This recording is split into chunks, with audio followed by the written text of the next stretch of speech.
Music. Did I forget about music last time? Mm, I might have.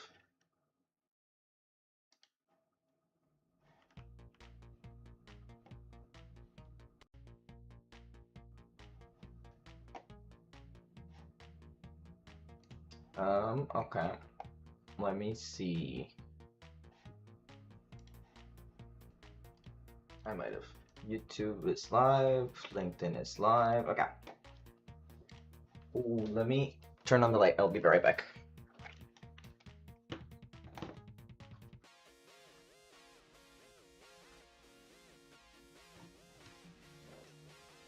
God, what am I doing? I'm not even ready. I'm late. I don't have the lights on. Don't even come see me. What the hell am I doing?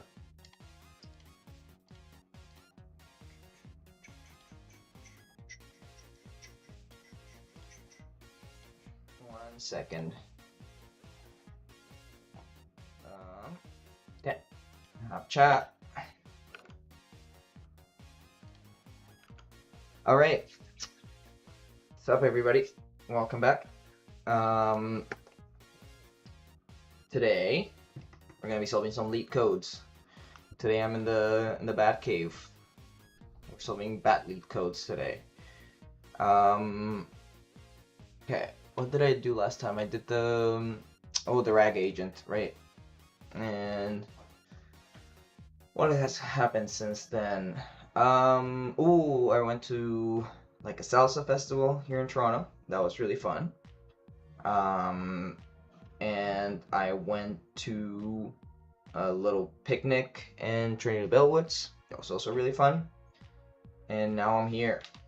Um, so yeah, had a pretty good weekend, honestly. I'm also having a very busy week this week. Like I have a concert tomorrow. On Wednesday, I have a little barbecue with my building. Thursday, there's like a networking event, and I'm streaming tomorrow before the concert. So should be a pretty fun week. Pretty eventful. Anyway, that's a little bit for me. Once again, I'll reiterate the stream. It's in the disclaimer, but I'll make sure to say it just before starting. Everything I say here, it's only my opinion and my views. It does not represent my employers, Sodi and LeetCode University, in any sort of capacity way. With that being said, I'm gonna get started. These streams are a little bit shorter, so I'm just gonna move through stuff a little bit quickly. But let's start off with doing the Lorcana card of the day. Oh, actually, this weekend is when the new Lorcana set comes out, and I haven't looked at any of the cards. I'm going in blind. That should be fun. Okay, let's get into it. Let me switch to this, and we're not doing LeetCode yet. Let's go into here. And okay, this is the Lorcana card of the day. How do I flip this? Okay, let me see if I can do a little bit of magic. Nope, that doesn't work.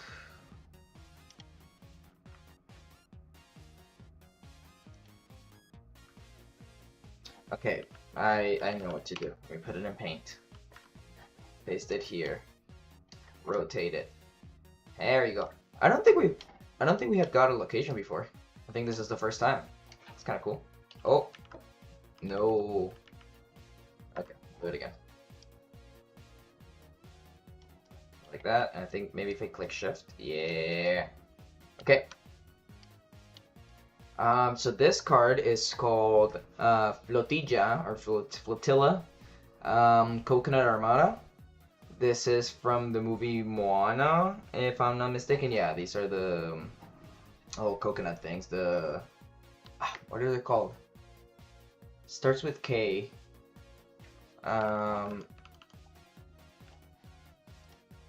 Moana coconut people. The Kakamora, right? So these are the Kakamora, little coconut people. It's the Coconut Armada Flotilla. It's a 2-cost uninkable, so you can't use it as resources. It has a 2-move cost. I don't know if I've explained this before. I'll explain it. So before we've had a lot of maybe actions and we've had characters. I don't think we've ever had a location before. So I'll explain a little bit about how locations work. So locations, you can play them for the cost that it says there.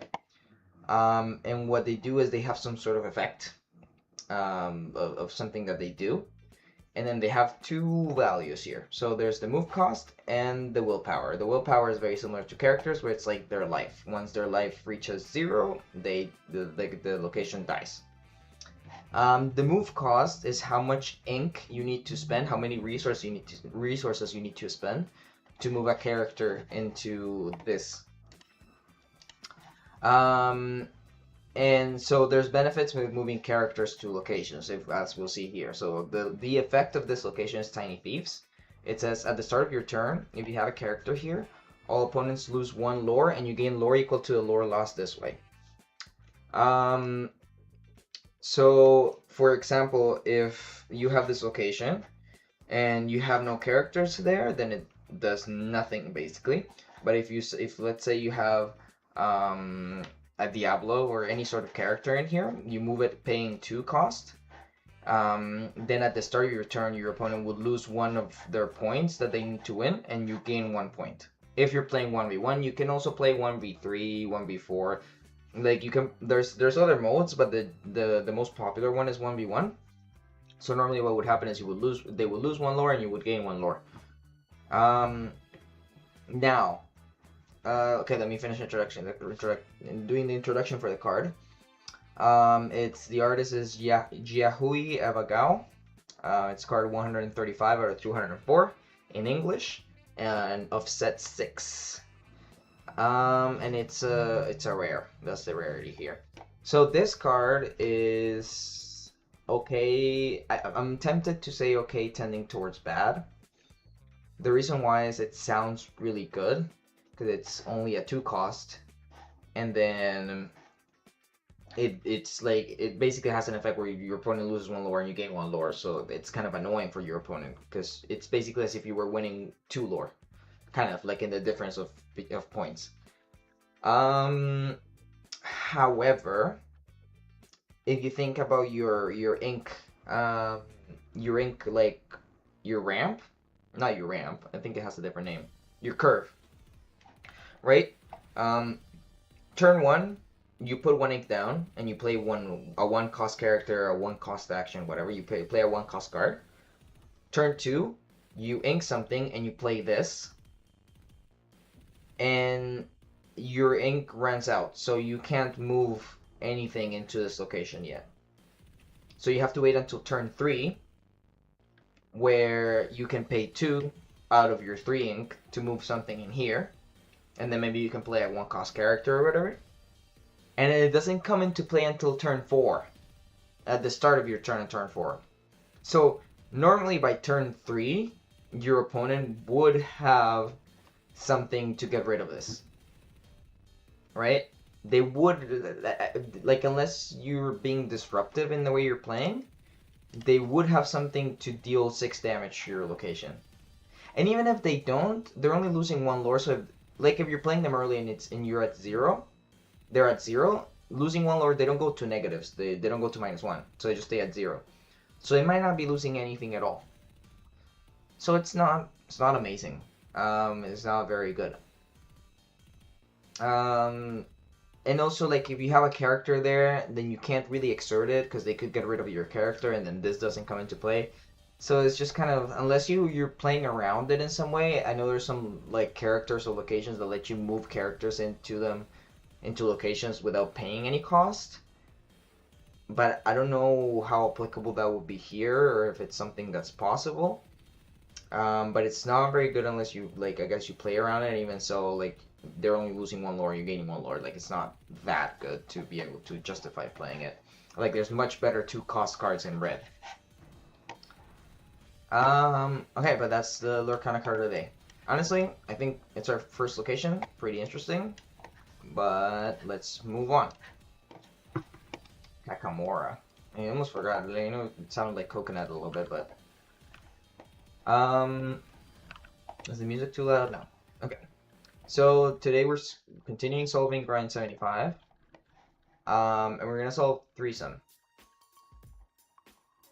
This is a very long list. How many problems? 169. I can milk this series for 80 days. If I keep doing 2 problems at a time, but I feel like once we get to the hard ones, it might be 1. Because they're hard. Maybe I'm just a goat and I do them in 30 minutes, but who knows. Okay, threesome. Also, by the way, I think I've said this in the past, but if you see the solved at the top corner, I normally haven't solved them recently. It's just that I've solved them in the past, like a while ago. Yeah, see, November 5th, 2024. But like I haven't solved them in a while, so it's good practice to do them again. Okay, so let me CD out of this. This cable out of the way. And then CD into, oh, LeetCode is not here. Okay, we're not programming out of here. I think quit. Nope, exit. There we go. CD, nope, not League of Legends. No, we're not doing that today. Okay, and where would this go? Home. Oh well, okay. Let me read the problem first. I guess we won't find out until I start reading the problem. I'm just gonna open plain preemptively. Threesome. So we've solved twosome in the past. That was the first problem we solved, if I'm not mistaken. Threesome is like an extension of that. So if you remember twosome, let's open twosome. Twosome is you have a list of numbers and a target, and then you need to return the indices of 2 numbers such as they add up to target. So for example, if your target's 9 and you're given this list, the indices will be 0 and 1 because 7 plus 2 is 9. If you're given 6, then it will be 2 plus 4. If you're given 6, well, there's only 2 options. And there's always a solution. So you need to find 2 numbers that add up to your target. Now threesome is a little bit more complicated. So now you have the same list. You don't have a target this time because the target is 0. So your target's always going to be 0.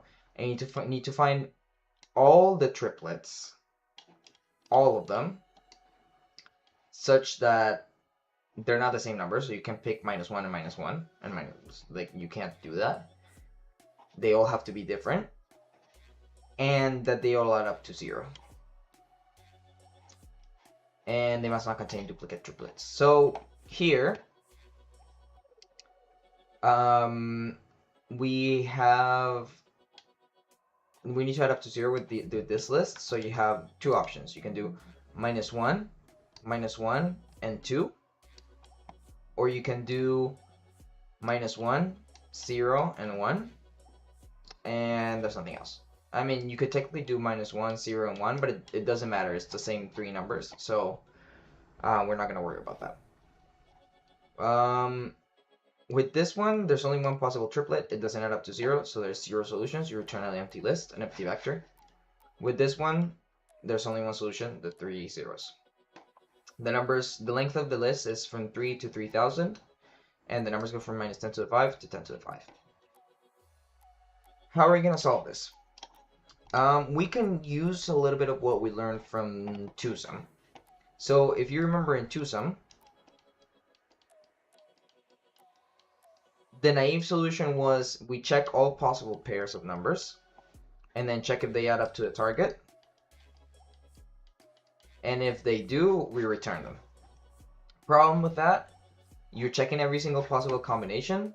That's O of n squared for reasons I've explained before. I'm not going to go too deep into that. If you want to go over that, I don't know if I uploaded a twosome video to my YouTube channel.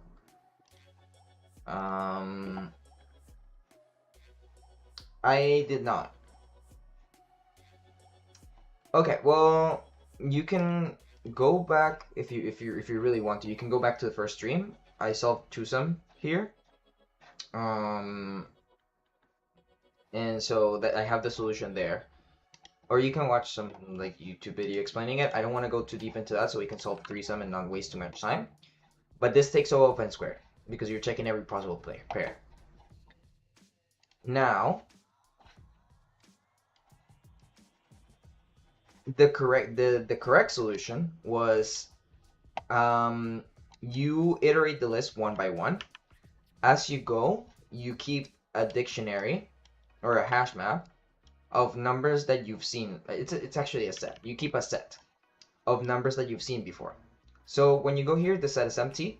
You see 1, and then you check if you have seen the number target minus the current before. Because if you have, then if you've seen this number, then you can add cur plus target minus cur. You cancel these two, you get target, right? So you know that it has to add up to that. So you try to find the complement of the current number you're looking. So you go here first. Let's say our target is 7. Actually, let's make it easier. Let's make it 4. You go here, and then you see, okay, have I seen the complement of 1, which is 3? So 4 minus 1. No. So then we store 1, and then we move on. 2, have we seen the complement of 2, which is 2? No. So we store 2, and then we move on. 3, have we seen the complement of 3, which is 1? Yes, it's right here. So we know that these two add up to target. In that way, it's O of n instead of O of n squared. So it's way better. So we can use that same logic to find triplets. Now, what we're going to be storing, so you can, I think there's 2 ways you can do this. I'm going to go with one of them, is you're going to do the same process of,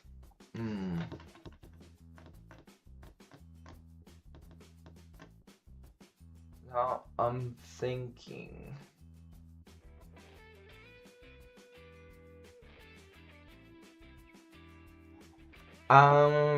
that's interesting. Okay. I don't know if I can do it in the way I was thinking about. So the way I was thinking about it was you keep the same dictionary, you do one pass where you store all the numbers. So you store 1, 2, 3, 4, same set. And then you look at pairs of numbers, and then you try to find the complement. So 1 and 2 is 3. So you need to find a number that makes it add up to 0, which would be minus 3 here, to check if you've seen minus 3, right? The problem with that is if I put all these numbers here, then I might be using the same number twice, right? So in a different list, let's say I have 6 minus 3 and 2. In this case, there's no solution, but I might pick these 2 pairs, and then in my set I have 6. That's an ugly set. 6 minus 3, 2. In my set I have this, and so when I check this pair, you go 6 and minus 3 is 3, so I need another minus 3. So then I check, oh, I have a minus 3, but it's the same minus 3. I can't use the same number twice.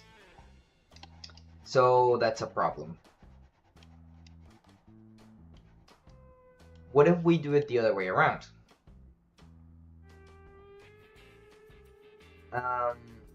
And we store like unique pairs? Will we have the same problem? Yes, because we could be using the same number. If we store here like 6 minus 3, and then minus 3, 2, and then 6, 2. I think those are all the pairs, the unique ones at least.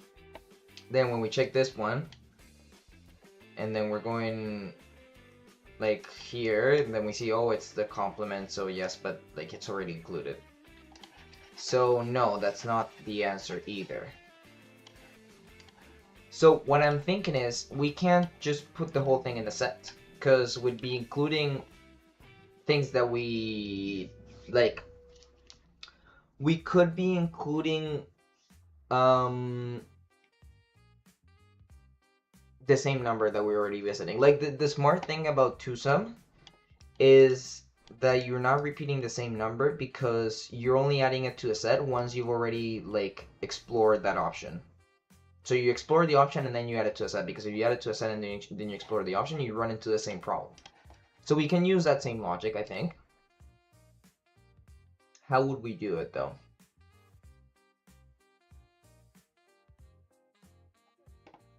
Okay, we could do... Okay, so we explore all pairs of numbers. We check for the complement, so the first time we're not going to find anything.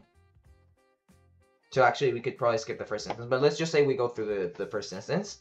We're not going to find anything because there's nothing in the complement, but we check all pairs that have this number. So we check 6 and minus 3.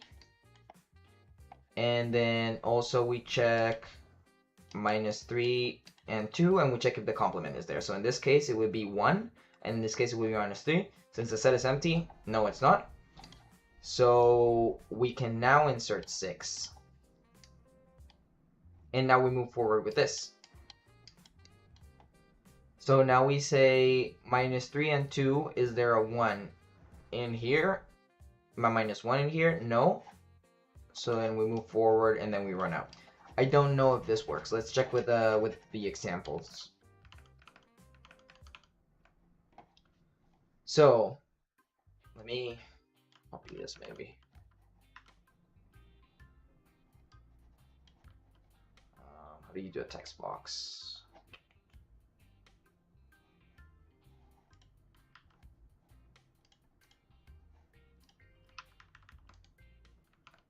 Okay, we'll just do a screenshot.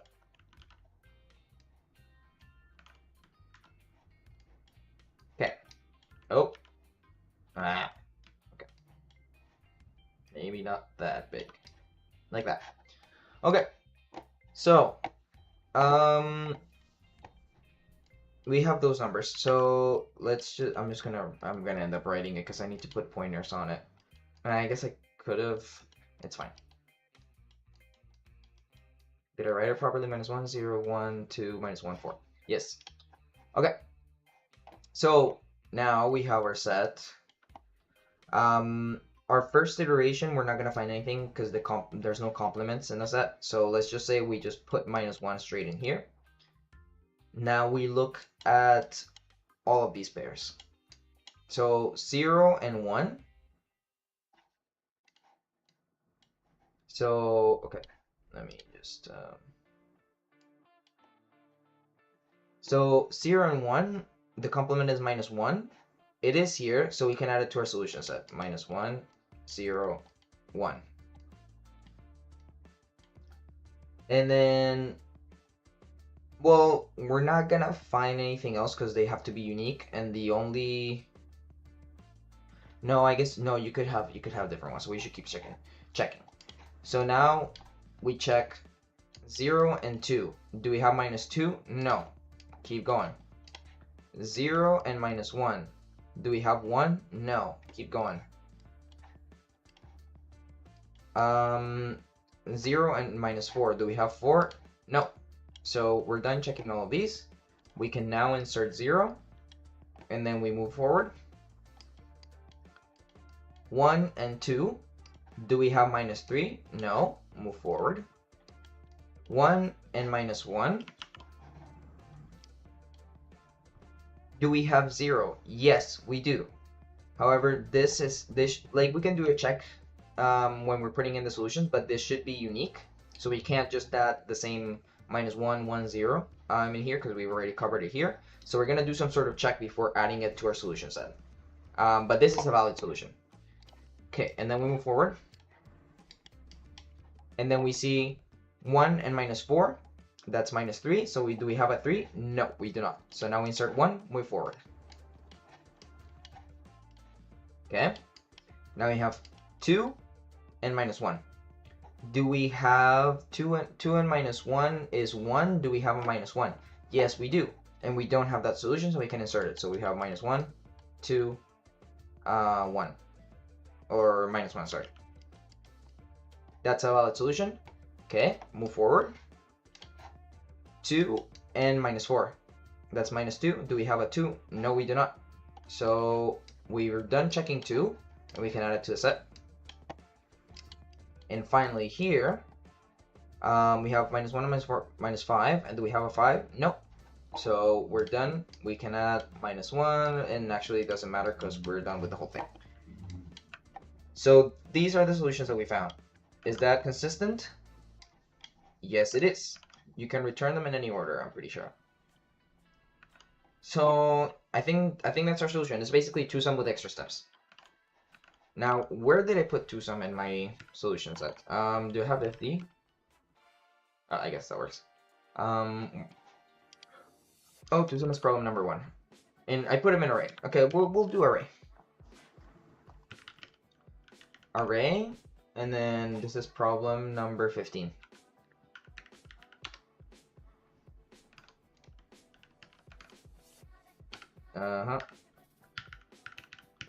Okay, let's do the solution.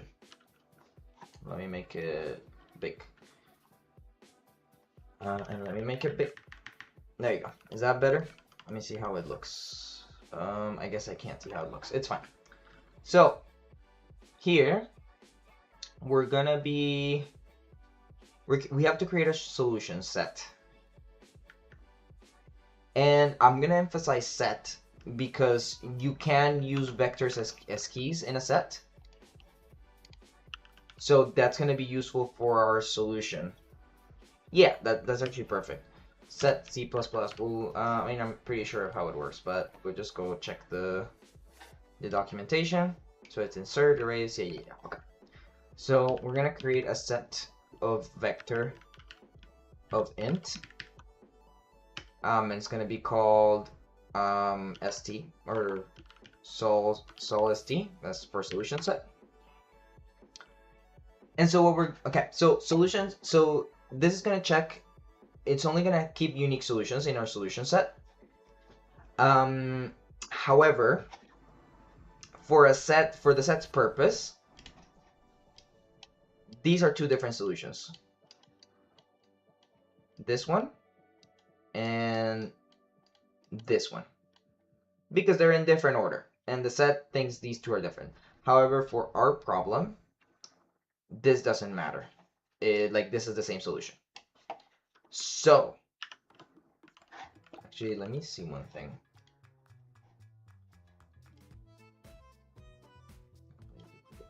Yeah.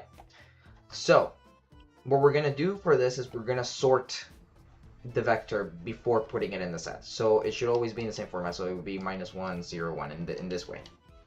Always, because it's always gonna be sorted. So the same 3 elements should look the same. Okay, so we have the solution set. Good. And now we're gonna iterate over. Okay, so we need to do a double for loop. I equals 0. I don't know. Is there anybody in chat? If you are a programmer and you're in chat, do you use I and O for your for loops? Yeah. Do you use I and O for your for loops? Because I do, but I think there's people that use X and Y, or they use I and J. I and J is the most popular one, but I've always done I and O instead. So I don't know, man. Okay, I equals 0, I less than nums dot size, and then we're gonna do another one. Int O equals 0, O less than nums 0. No, it's actually also gonna be nums dot size, because this is not a double-sided array. And actually, it's not gonna be 0, it's gonna be I plus 1. Right?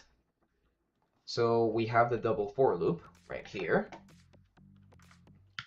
And so what's the thing we do at the end once we've checked? We put, oh, actually, this is our solution set. We need a different set for the ones we've seen.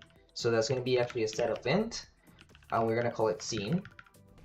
And at the end, once we've done like what we were doing before, like once we've finished checking over every single pair, starting with this number, we put it inside our scene set.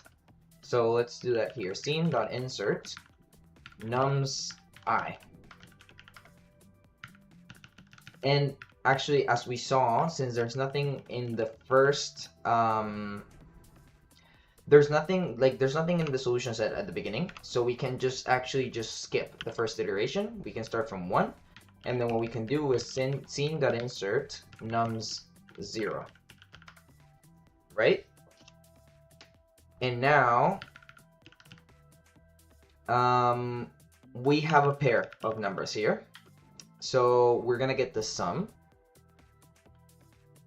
and we need to get, so it would be 0 minus x, which would be the first number, and minus y.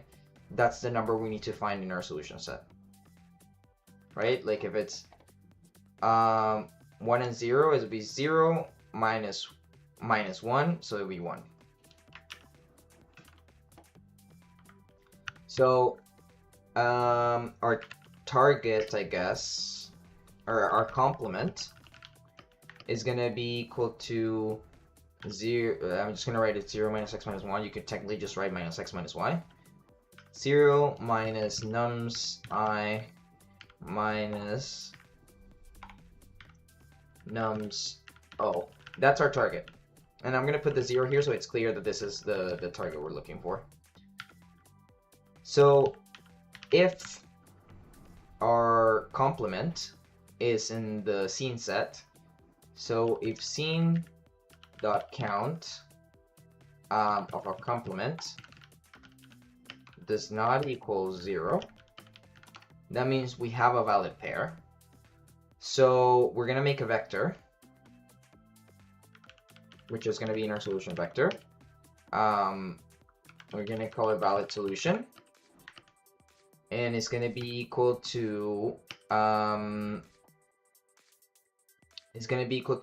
I, nums O, and our complement. We're going to put those 3 elements in there, and we're going to sort it. Sort valid solution dot begin, valid solution dot end. Right? Okay. We sort our vector, and now we insert it in our solution set. So set.insert our valid solution. Okay. We check the pair, we check that the complement was there, and if it is, put it in there. And then we insert the number once we've run through it. And at the end, we have to convert this set into a vector because that's what the answer is expecting. I don't know how to do this. I'm going to look up the documentation.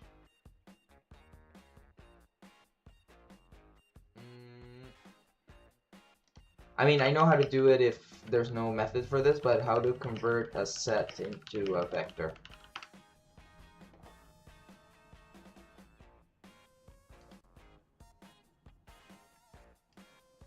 Ah. Okay, I like this. You pass the iterator directly to the constructor. So we're going to return vector of int. We're not going to give it a name. We're just going to make it an anonymous one. Of solution set dot begin, solution set dot end. This might or might not work. I hope it does. Let's see if this is valid C++. If so, huge.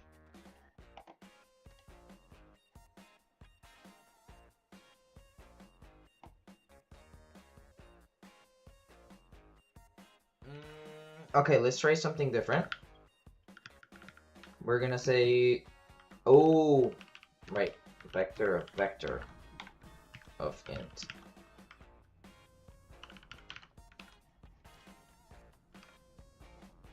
Mm.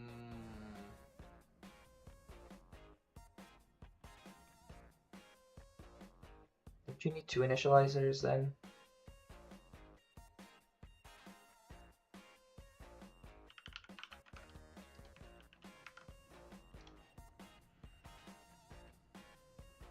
Oh, it works.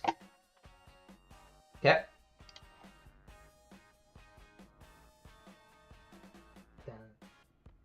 Imagine it doesn't pass. Actually, I'm getting. Ooh, let's go. It's not efficient at all. Took 3 seconds to run the tests. But it passed. Okay, now I'm thinking of a couple reasons why this might be. There might be a solution that doesn't use I could use an order map for this, for the scene numbers, I guess. Like a hash map. Because the sets is slow. It's log of n. But log of 3000 is not that bad.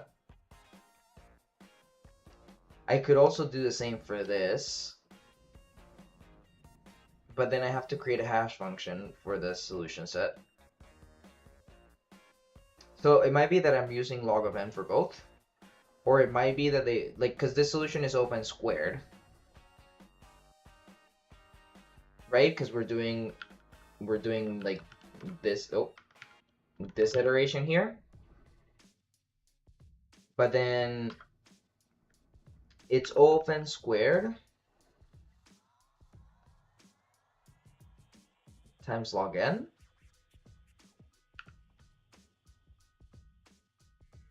So is it n squared log n?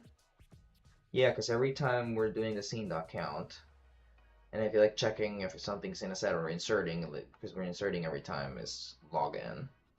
So it might be n squared log n, which does make it a little bit slow. It could be n squared if we use an order map in some smart way. We're also sorting here, but this is sorting 3 numbers, so it's fine. Okay, I'm gonna say I solved it way, but I used Python, to be fair. Okay, well, it's a valid solution. There might be optimizations. Let's see what I did to solve it in 2024. Which, to be fair, I probably cheated. Because back then I was very bad at LeetCode. So I sort the numbers to start.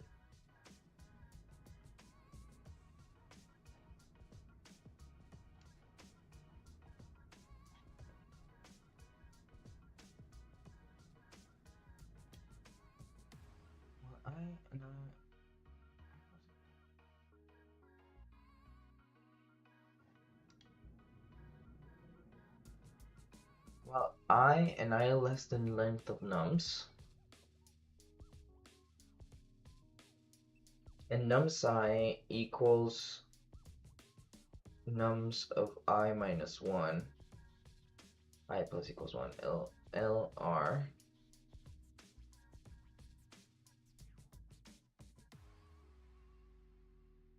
Why do we not want them to be the same? Sum equals that.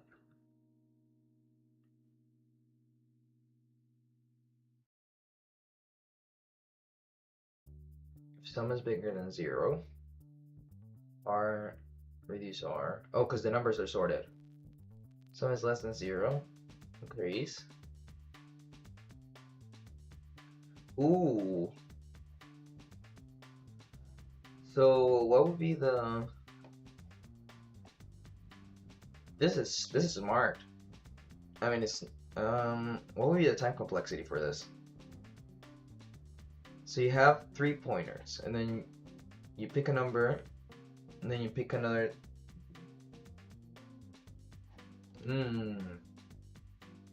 I feel like this might be the solution I just did. Yes, this is very similar to what I just did. Maybe. Okay, let's see not the tutorial, the solutions. It's a 2 pointers plus sorting. Stuff to manage ranges, so my strategies to fix I.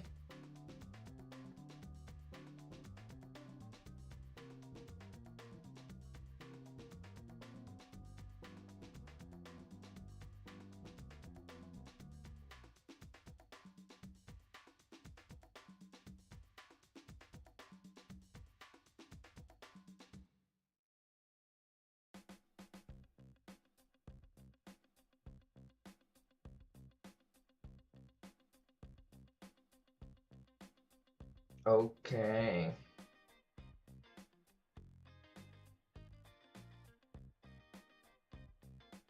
Yeah, this is a smart way to look through them.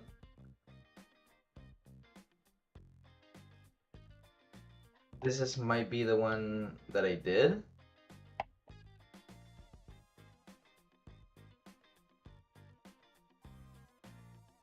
See, I think I copied this.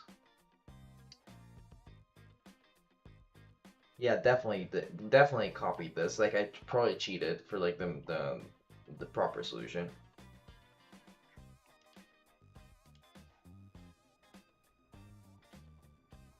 But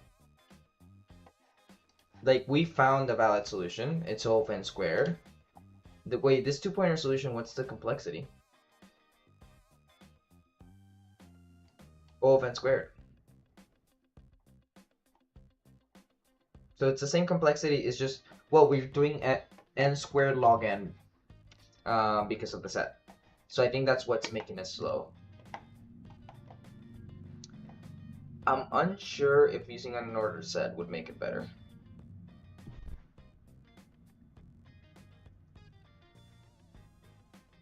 Two pointers, hash table.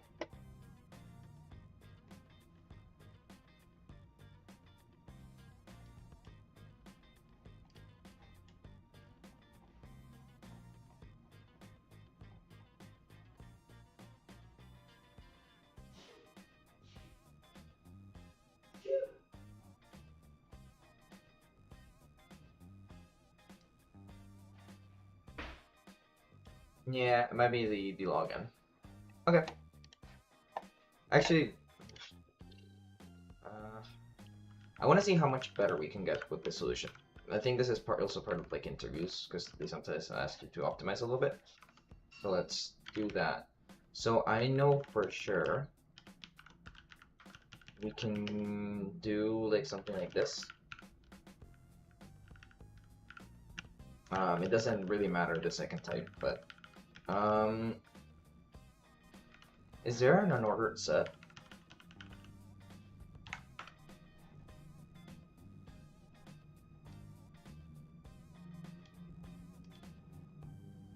Yes, there is. Okay, so we don't really need to do this then. And then we'll just do an unordered set of int called scene.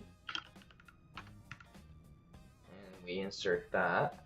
And then instead of scene.count, we do scene.contains, I think is what they use here. Yeah, scene.contains.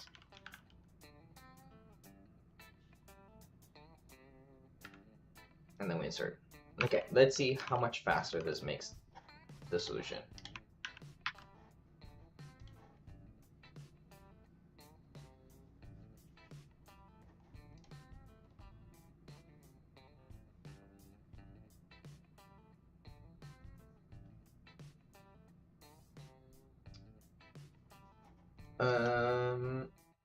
Not that much faster. And then, you know, I would have thought it would have made it faster. Can you make an, can you hash a vector C++? Probably not, because it's modifiable.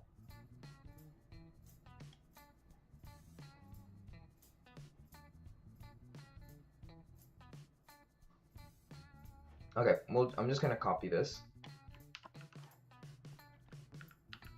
Oh.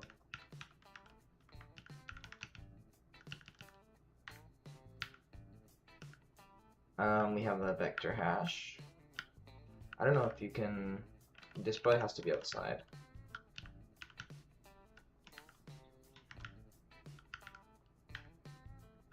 Okay, we have that vector hash.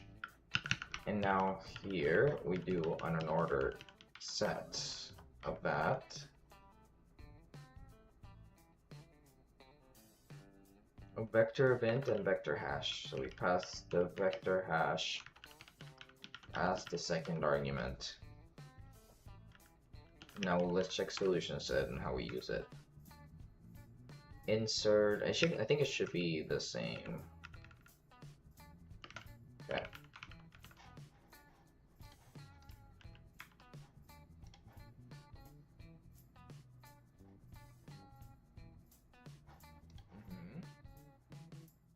Let's see if this makes it better.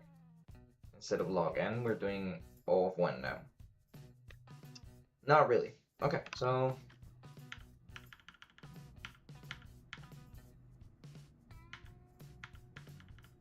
I'm just gonna go back to a simple solution.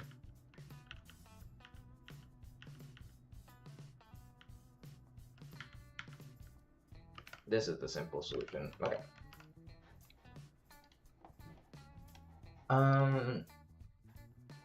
Binary search. I'm assuming it's not of O of n squared.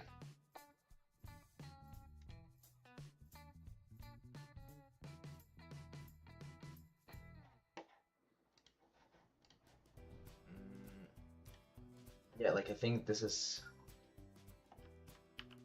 O of. I'm not convinced this is O of n squared.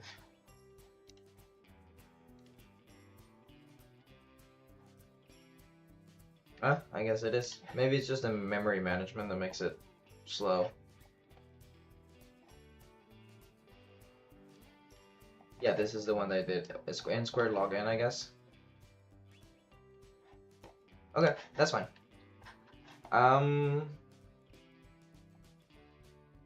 So okay, that's good for this.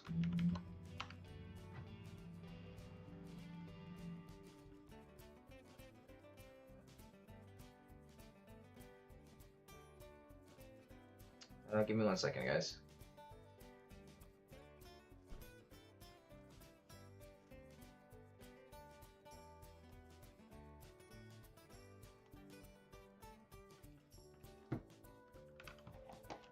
Okay.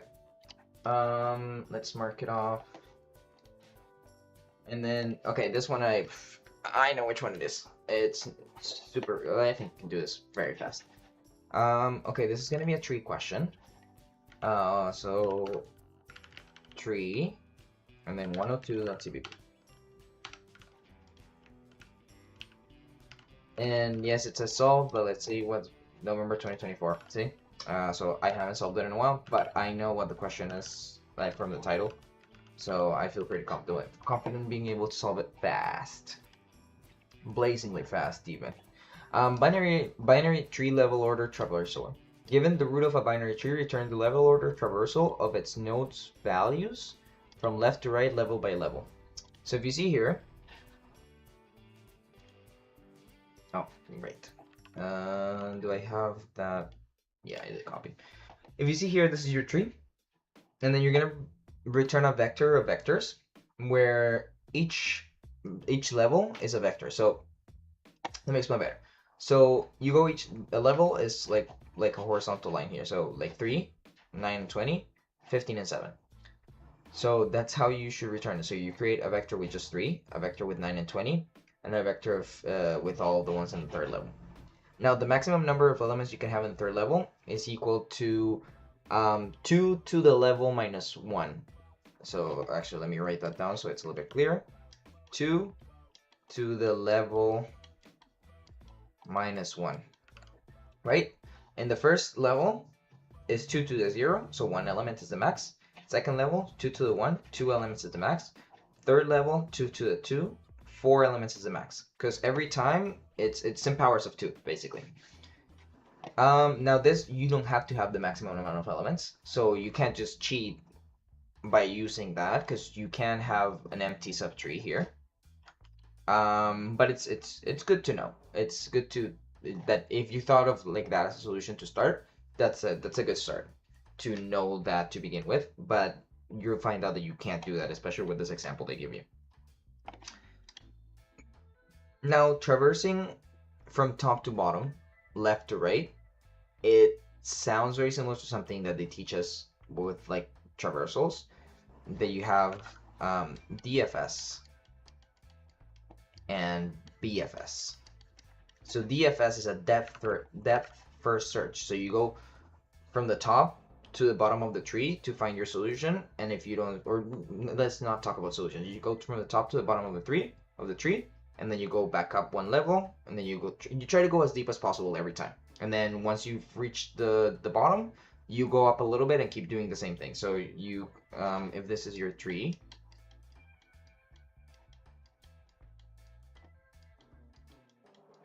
you go from the top, and then you go here, then you go back up, then you go here, then you go back up, then you go here, then you go back up, and then you go here.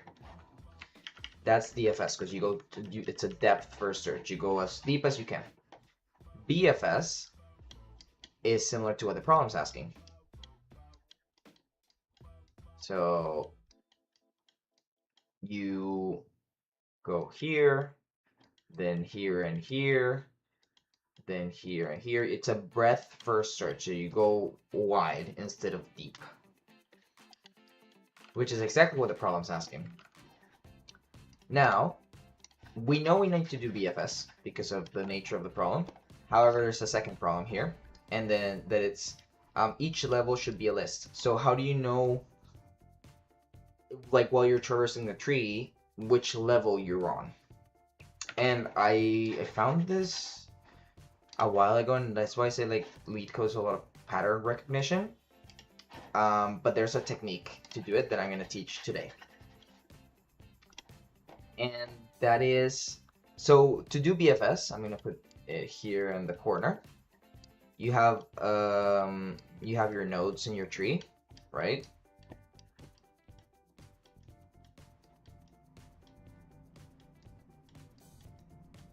This is a very big tree, but whatever.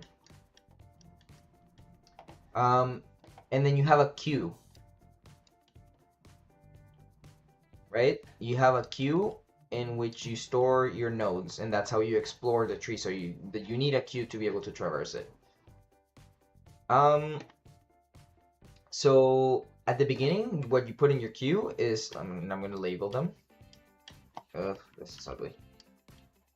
3, 4, 5, 6. I'm not going to say the next one. 8, 9, 10, 11, 12, 13. I didn't give myself a lot of space there. Whatever. So you put your root node at the beginning. And then every iteration you explore that, you take out this node, you explore it, and then you keep going. So you take out this node, you explore it, means you append its child nodes to the tree. So we see that 2 and 3 are its child nodes. And then once we're done appending them, we remove it from the queue, so we don't visit it again. Now from 2 and 3, we put in all of their child nodes. So we put in 4, 5, 6, and 7. So we put, okay, actually the way we'll be done is we put 4 and 5, then we're done with 2, we remove 2, then we put 6 and 7, and we remove 3. And then you do the same with 4, 5, 6, and 7. That's how you go. So how do we distinguish between levels? A trick that I found, I don't know how, I think I found it from experience. I don't know really how, I think you can probably find it by like playing around, and there might be other methods. The trick that I found to be able to know which level you're at is there's iterations, right? So at the beginning,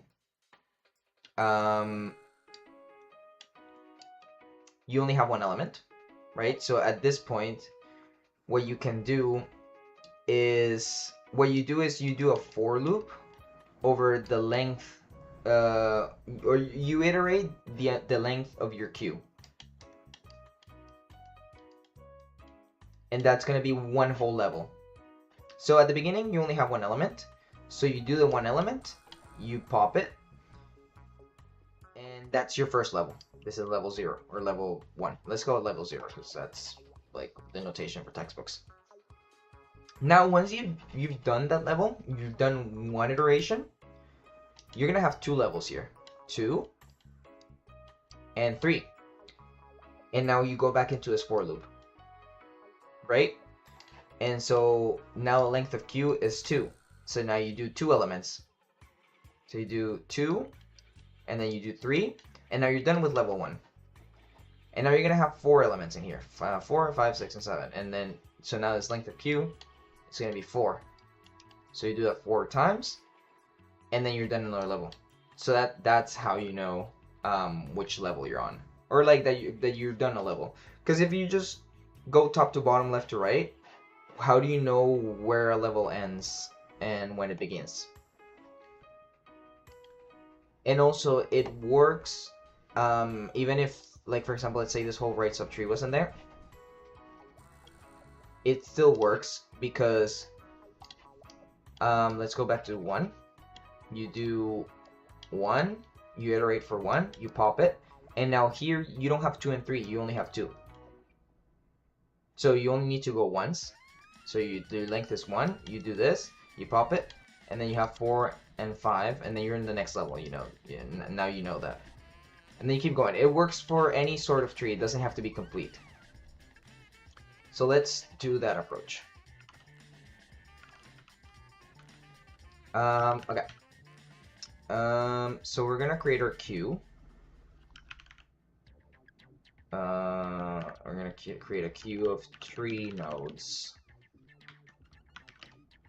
It's gonna be queue. And it doesn't have to be a priority queue, it's just a queue. Okay, so we're gonna do queue.insert our root. And then while our queue isn't empty, then we're gonna iterate for the length of the queue. That's the part of the for loop. So int I equals 0, I less than queue.size, I plus, and we're gonna pop the elements and add to the queue. So we're gonna tree node cur is gonna be equal to queue.front. Then we're gonna do queue.pop, and then we're gonna do queue.insert. Is it insert? Queue.push probably. It's push and pop. Queue.push. Let me just check.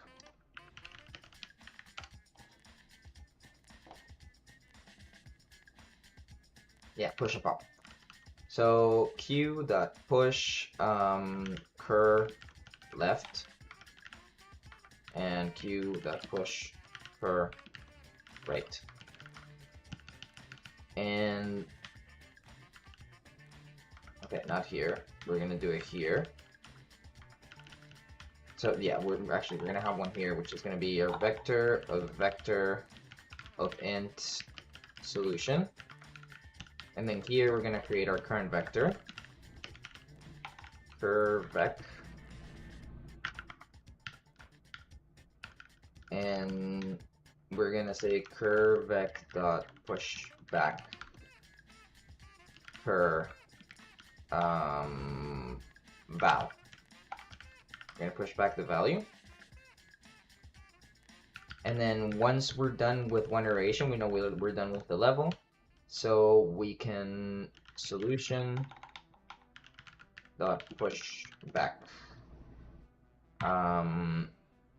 curvec, and at the end we return solution. Let's try this. binary level traversal. Right, it's not insert, it's push.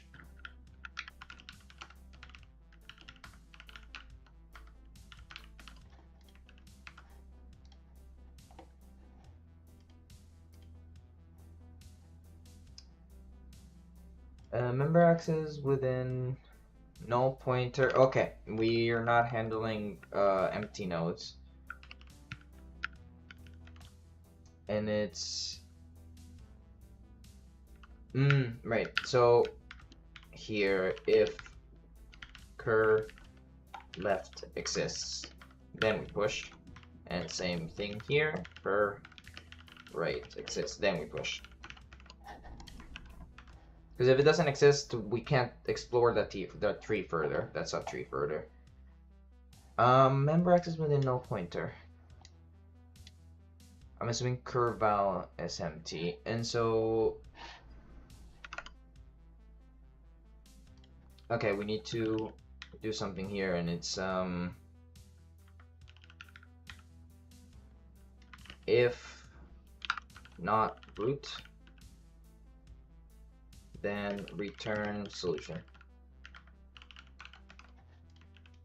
Because if the root's empty, then we don't need to go in here at all.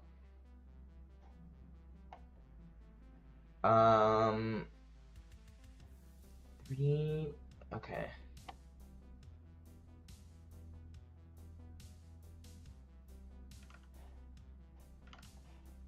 3/9/2015.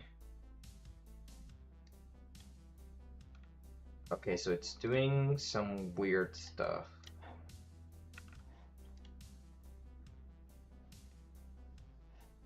But is it repeating numbers? No, it's not. So I'm doing something wrong. So we push the root.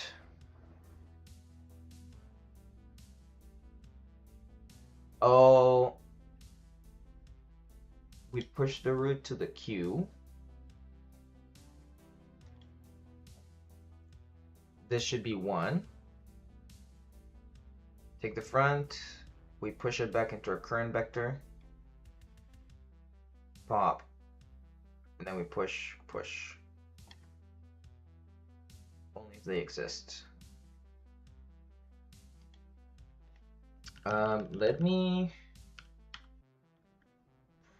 Let's print our queue.size.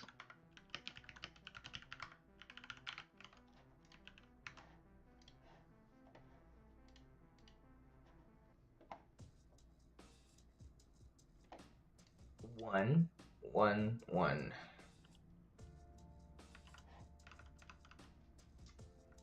Am I pushing back to this? Okay, where do I push back to the solution? Okay, where do I push back to our curvec?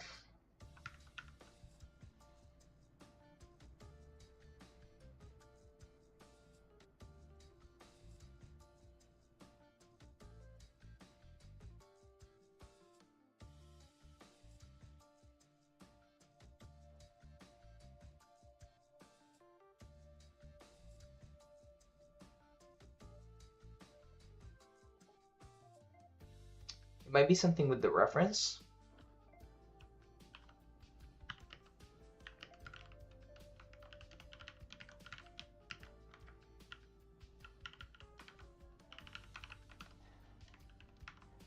Maybe. Oh, I didn't mean to do that.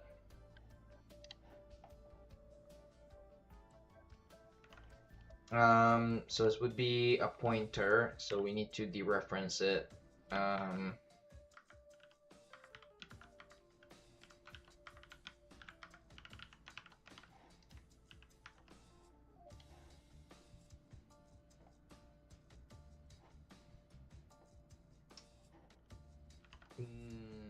So maybe it's not that. Yeah, because that should create a new one every time.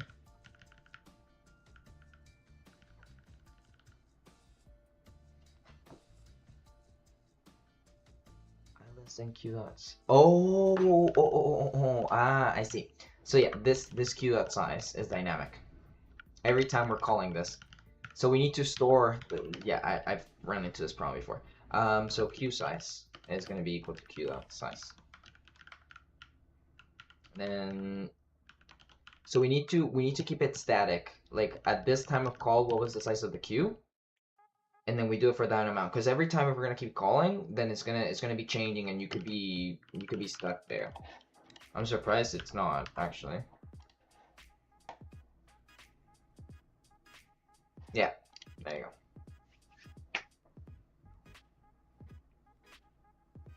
Let's go. Yeah, this trick is useful for other problems. I can't remember what, but sometimes they ask you to go level by level, or like you need to know what level you're on, or like when a level ends and the other one begins. So it's helpful to know this trick, and especially to know this part, because if you forget this part, then it doesn't work, and then you're troubleshooting. Okay, that's okay. So that's this problem, and then let me just add a little bit of an explanation how it works. So idea, use BFS level traversal trick to know when a level ends and the next one begins. Push, append each level one by one. And this is BFS level traversal trick.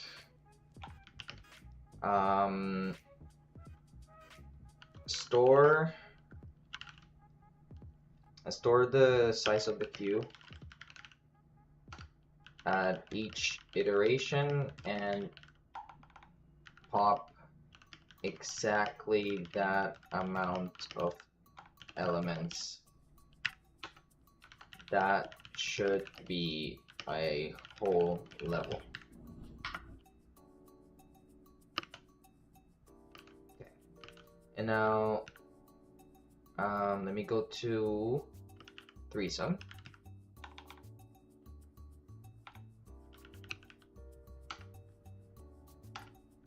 Okay. And so actually I can read it at the top. Our idea here is similar to twosome. We store the elements we've seen so far.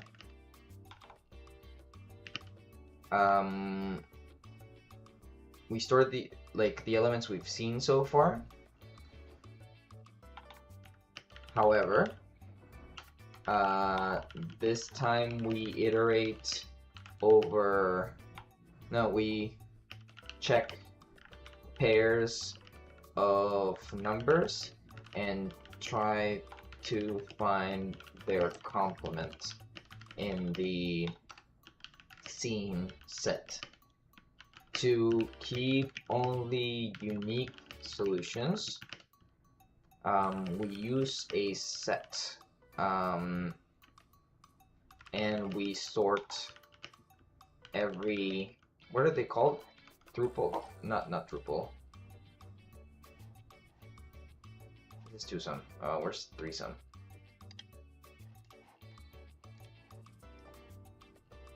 Triplet.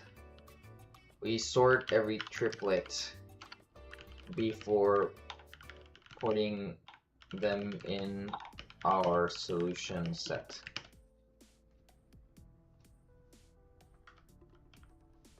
Similar to twosome, we store the elements we've seen so far. However, this time we check pairs of numbers and try to find their complement in the scene set. To keep only unique solutions, we use a set and sort every triplet. Let me see if there's anything confusing about this. The complement, scene.count, valid solution, sorted. Alright, yeah, no, that seems pretty reasonable.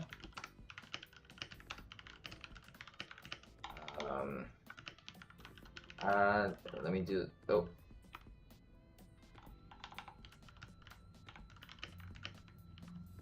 But here we're gonna say this is the console logs 11. How do I see?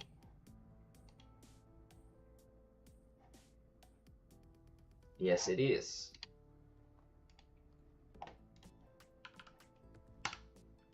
And good.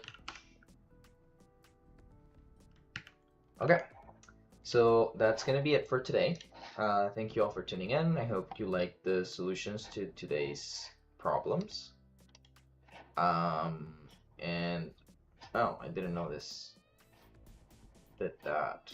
How come? Why do I have the image here now? Oh, I guess. I think I did this last time. I might remove it. Let's make it invisible. There we go. Okay, thank you all for tuning in. And I'll see you on Wednesday. We're gonna continue doing our little project of a RAG research agent.